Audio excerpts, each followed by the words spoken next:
My name is Rabbi Sergio Slomianski, and I was born in Mexico City.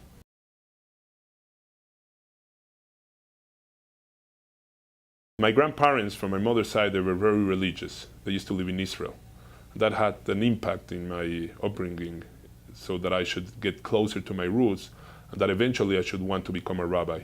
That's when I had an opportunity to be in Israel and spend a year in Eretz Israel. I went to kibbutz, different places, but that's when I had an opportunity also to spend time with my grandparents and to be in a yeshiva and see the depth and the beauty of Judaism when you go deeper and deeper into that beautiful learning and way of living. Do you remember a moment or the moments of your life where you realized that you wanted to go deeper? I'll tell you something. I remember one time that I went to speak to a special rabbi. His name is Rav Noach Weinberg from Eshat Torah in Eretz Israel, a very special person that should be in good health. Right now he's been sick. And I went to his house in Ezra's Torah, a certain neighborhood in Israel. We spent a long time talking about life and the essence of life and the meaning of life. And he told me, the last words that he told me were these: try to live each day of your life as if that will be the last day of your life. Those were the last words that stayed with me. And I remember I took the bus in Israel, and I went back I was going to the old city. And as we were passing by, Geula, it's a certain neighborhood in Israel, in Yerushalayim, suddenly somebody gets up and says, Chafetz Chashud, there's a suspicious object in the bus. And I remember the bus driver didn't want to stop. At that time he says, no, we have to get, he took it light. At that time, I guess, this was more like around 30 years ago. So, but the people started saying, no, you have to stop it. We have to look what's going to happen here. So we stopped in the middle of Geula. We went down the bus. It was at nighttime. We started knocking on one of the stores in that street. They didn't want to open. They said, what's going on here? So many people, till they opened, said, Chafetz Chashud, suspicious object. We have to call the police. We called the police, and in 2 minutes they were there. People were equipped to see what there was inside the bus. And they went up, and what did they find? A camera. Somebody forgot a camera. But I was thinking to myself, look how fragile is the human being. Just a few minutes ago, this rabbi told me that live your life, this could be the last day of your life. And I realized that we're fragile. Today we're here, tomorrow maybe we're not here, but thank God we're still here.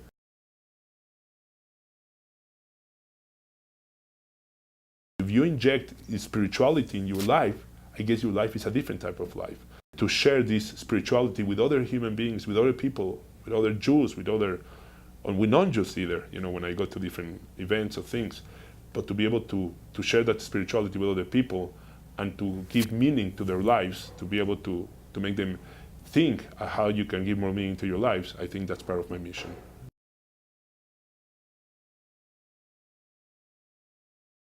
The first time I went to Israel, and I was going to kibbutz, but one of the first places I went to visit was the Kotel HaMaravi, the Wailing Wall.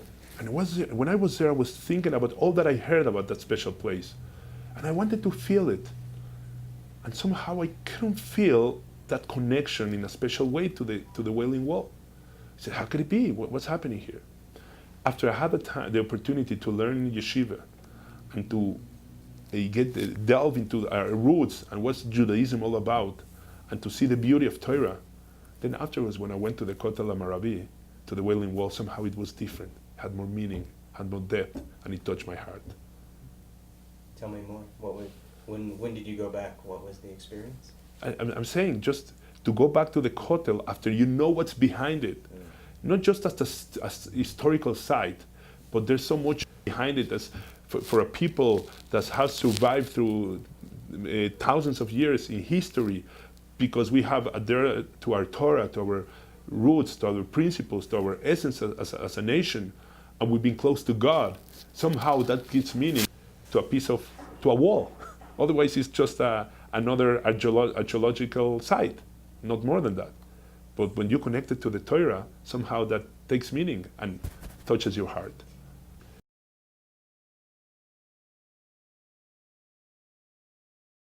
God, as Maimonides says, we don't picture him it doesn't have any human form, and it's limitless, and it's the force that is behind everything in this world.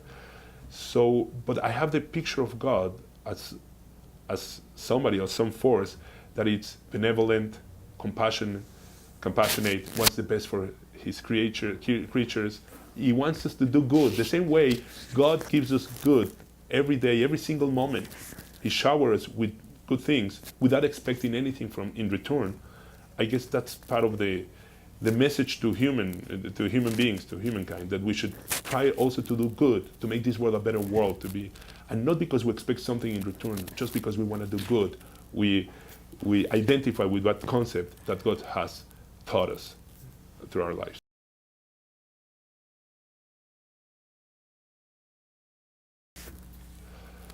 Well, I guess there's moments where you try everything with your, I don't know if I could say a specific moment, but there will be different moments where there are certain problems you have to solve, and somehow you feel that you don't, no matter how much thought you put in it, how much effort you're doing, somehow you feel like you cannot solve this problem, and you say it.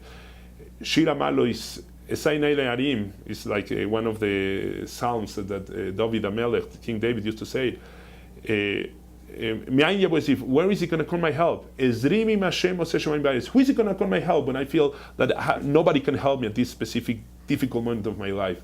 The help will come from Hashem, from God, the creator of heaven and earth. That's when I hope, and then I have a feeling of comfort, and I feel good with myself, and I feel that I have the support that I need to solve these problems.